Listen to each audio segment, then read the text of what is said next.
Hi, this is Adam Klein, Senior Director of Product Management with Manhattan Associates. With me is Ruben Scriven from Interact Analysis.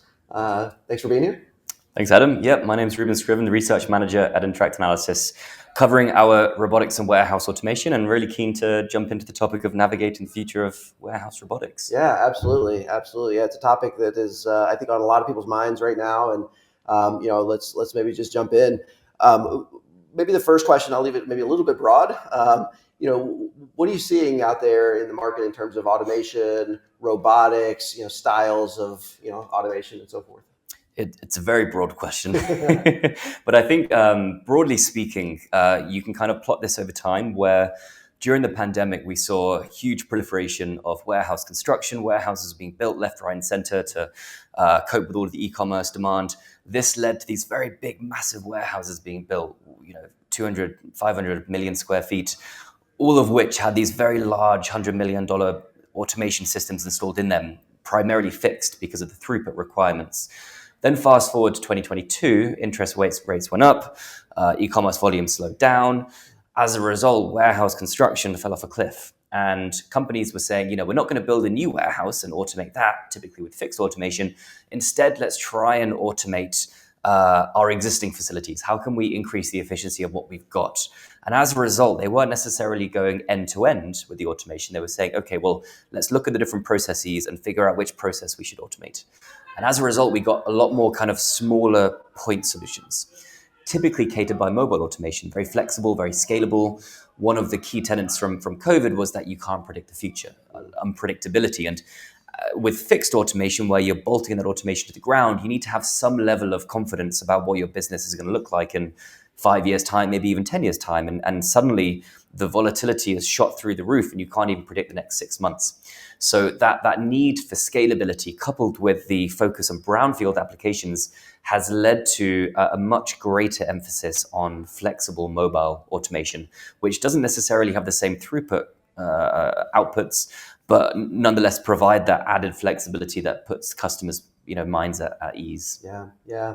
No, like I think it's interesting to use kind of that time period around the pandemic as a little bit of a changing point, so to speak, because at least for us, we saw a shift significantly. I think right around that time period.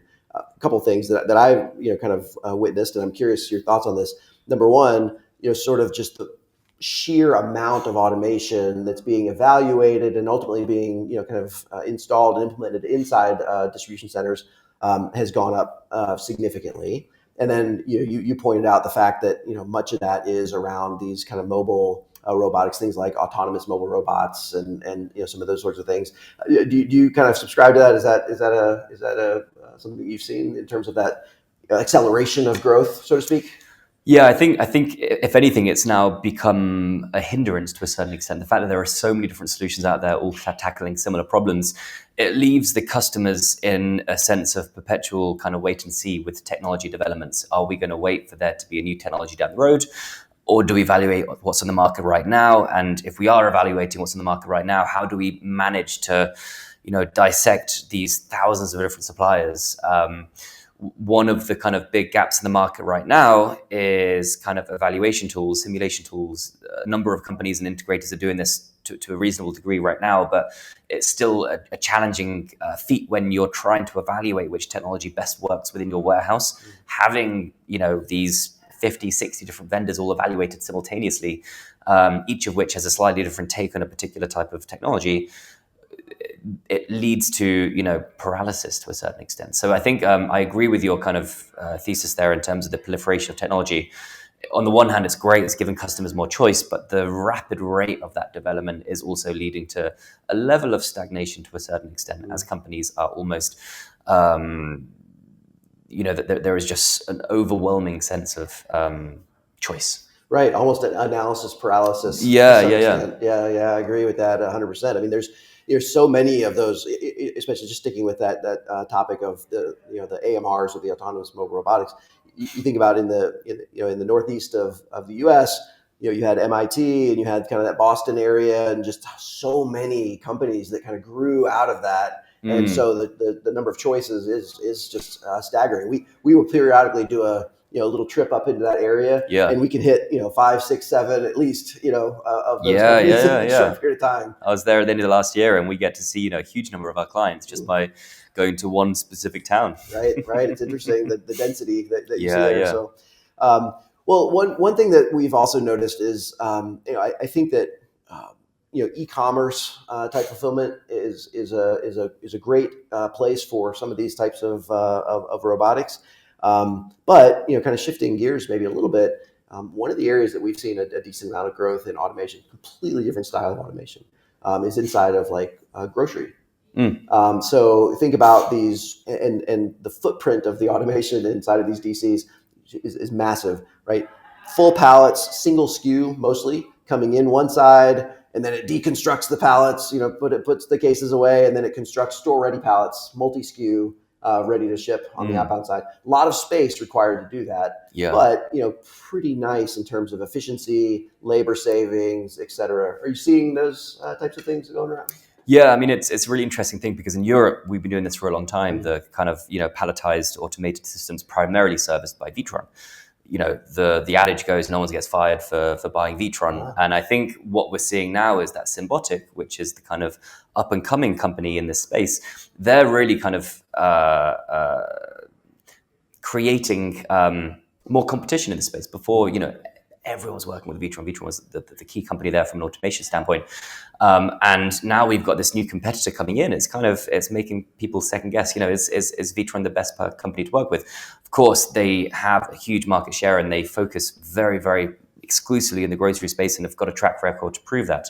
But I think, the dynamics of this particular market and how we're going to see this evolve over time is certainly a lot less predictable than it would have been, say, a couple of years ago before Symbotic really came onto the scene with the Walmart projects. Yeah, right. That's interesting, I think. And having, in this case, maybe not as much choice as some of the other styles that we were just talking about. 1 to 2. 1 to 2, but still choice is good Yeah. in this case, right? Whereas in the other scenario, we talked about choice potentially causing some stagnation. And I should say there are many other vendors that you can choose from, not just those two. Right. But yeah. But the best known. Yeah. Right? Sure.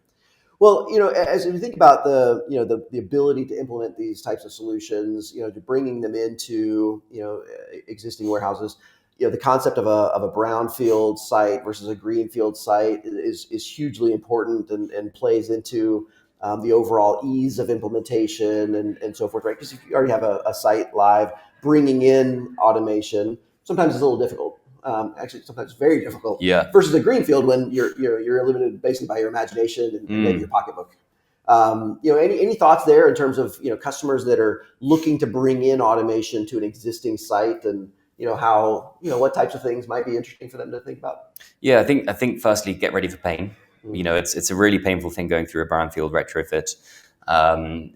Expect there to be delays in some ways. I think what we're seeing now is that automation vendors are focusing on brownfield applications more. I think during the pandemic and prior to that, most of the warehouse automation vendors really were just focusing on greenfield. And they said, we will sell in brownfield, but ideally we'd prefer greenfield if we can. Now they're saying, well, actually our technology roadmap should be focusing on brownfield applications. And I think this approach, this idea is creating these highly configurable, highly modular plug and play systems. And that's this change that we're seeing in the industry, where we went from being highly bespoke and customized to basically fit the constraints of your greenfield site, because like you say, it's kind of limited by your imagination, to now having the physical constraints of a warehouse and the existing processes that automation needs to fit within. The design parameters are much more focused on modularity, on plug and play, on configurability. And this kind of design philosophy is making brownfield sites more easily automated. I mean, take AutoStore as a great example, where they've got a highly modular plug and play system, and that can now fit, around the constraints of a warehouse. It can kind of go in an L shape or whatever it might be, or you can have columns that the AutoStore kind of wraps around. So yeah, I think on the one hand, yes, brownfield applications are really difficult to do, but on the other hand, automation vendors are really now innovating to make that easier, because I think the brownfield applications are here to stay. And, we're not seeing a boom in warehouse construction like we saw during the pandemic anytime soon. Right, exactly. Yeah, and I think even some of our partners here, like Exotech, doing some similar things in terms of the modularity and making it easier. So one of the things, as you think about that, like taking maybe the next step here is, when you're talking about bringing in automation, again, regardless of the site style, maybe, oftentimes it's not one single piece of automation, right? It's very rare that we see, at least, a company that brings in, sort of just one and only one piece of automation. Usually it's a handful, right? Because they're looking for a complete solution and so forth. So as we think about the other solutions that are necessary. One thing that I know you and I have talked about a lot over the years is the warehouse execution system, which is an enabler of automation growth. Yeah. So one of the things that I wanted to kind of talk a little bit about is the concept of embedded warehouse execution systems, meaning a warehouse management solution that has a warehouse execution system versus sort of a third party, whether that's a niche third party that's all they do is a warehouse execution system, or maybe one that's coming in from the automation providers. Maybe we talk about that a little bit in terms of some of the pros and cons. Yeah, I think before we do so, it's good to kind of define this. Someone once said to me, trying to define warehouse software is like trying to hug a ghost. It's impossible to do. So I think before we can have a discussion about that, having some general framework to think about this. In general, we think about warehouse software in terms of 4 layers. You've got the subordinate control layer, which is controlling the fine movements of the automation, be that PLC, onboard navigation for AMRs. Then you've got the control layer. Now, this is concerned with movement logic. How do you get from point A to point B within a warehouse? If you've got a sorting system, for example, how is the routing happening within that? Then you've got the execution layer. And this is where most of the confusion happens.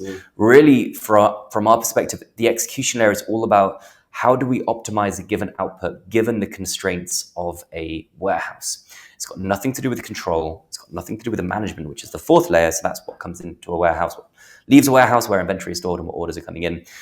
The execution layer has 3 criteria in our mind for it to be concerned as, or defined as a warehouse execution system. First, it needs to be able to dynamically release orders based on the constraints of the warehouse. So it needs to be able to see what's going on in the warehouse and make a decision about when and how it releases orders based on those constraints. The second is it needs to span the entire warehouse. There's a lot of automation vendors that claim to have a warehouse execution system, but it only covers a small subset of that warehouse. And then thirdly, it needs to be resource agnostic. It needs to be able to treat humans and robots, whatever it might be, as a single resource that it balances across different workflows. So thinking about it through that perspective, the main criteria you need for an execution layer to be effective is data. You need information about what those workflow rates are. If your put wall is operating at a rate that's slower than your upstream picking, you're going to have a bottleneck formed. So how can you slow down the release of orders such that you're matching that pick rate with your put wall so that you don't get that bottleneck and then you can have a better utilization of your labor? Just by virtue of the fact that automation vendors have that data of the different workflows and the speeds at which they're operating, they've been able to create very effective execution engines. They're able to take the data from the automation because they're installing it and they're operating it, and then they're able to execute that or optimize it in order to maximize utilization because they have that data. So when you think about a warehouse execution system, oftentimes what you're thinking about is a warehouse control system with an added level of execution on top of that. Sure. That's what we define as a control warehouse execution system, or a CWES. Yeah. However, more recently, we're seeing that, for example, the embedded WES, where you have an execution layer that's embedded into the warehouse management system, this is kind of coming below, and it still requires that thin WCS to transfer the data from the automation to the WMS. But with that information, the embedded WES is then able to balance the resource and execute the system. It still requires that thin WCS to sit between, but it's a new way of thinking about things. And I think mobile automation has been a big driver for this because one of the key requirements for fixed automation is low latency. So if you've got low latency requirements, having that execution layer on premise embedded into the WCS can be very effective. But if you've got mobile automation where the latency requirements are less, then having your WES that's embedded into the WMS can operate with that low latency requirement and therefore be deployed in the cloud much more effectively. So I think this move towards mobile automation is developing or pushing us towards this embedded WES, or even the standalone WES where it sits in between the WMS and the WCS. Now, having automation functions within a WMS isn't new at all. SAP with their EWM has had their material flow systems embedded to their EWM for a long time. SAP, sorry. And the difference here is that the MFS connects directly to the automation. It is in effect a WCS that sits within a WMS. So that connects directly to the PLCs, and as a result, typically has to be deployed on premise. So this embedded WES is a new approach that WMS vendors are saying. They're saying, you know what, we don't want to get involved in the nitty-gritty of connecting to the PLCs and managing things on a fine-grained basis. Let's let a WCS do that. But let's execute things from a slightly higher level and embed a WES instead of embedding a WCS. Right. Right. Yeah. And I think that embedded WES concept, understanding, you mentioned the low level controls and understanding of the flow and the movement and so forth for the CWES. I think, one of the, kind of the major tenets of a embedded WES, in your words, is the ability to understand inventory in a holistic manner, right? So a WMS is typically going to be very good at understanding where the inventory is at a given point. So there may be some advantages, to having that. And that's the big trade-off. That this will become the kind of battlefield, I think, going forwards. And you've got the trade-off where the COS providers say, well, our warehouse execution system is tightly coupled with the automated systems themselves. Sure. So there's an argument to say that they might be more effectively optimized. Whereas from the EWES standpoint, the embedded WES, they say, well, the CWES players, they don't know where the inventory is at any given point. They don't have that longer time scale horizon of what the warehouse will look like in 10 minutes, an hour, 2 hours, 3 hours, 5 days, a month.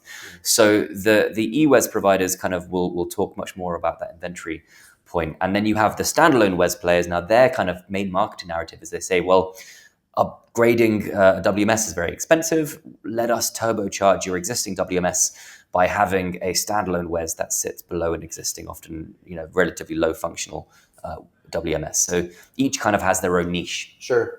I'm interested, in your thoughts on a CWES that's offered by one of the automation providers. Does that sort of limit the the different types or styles or even vendors that you can work with and work with, or are they generally fairly open? It's a good question.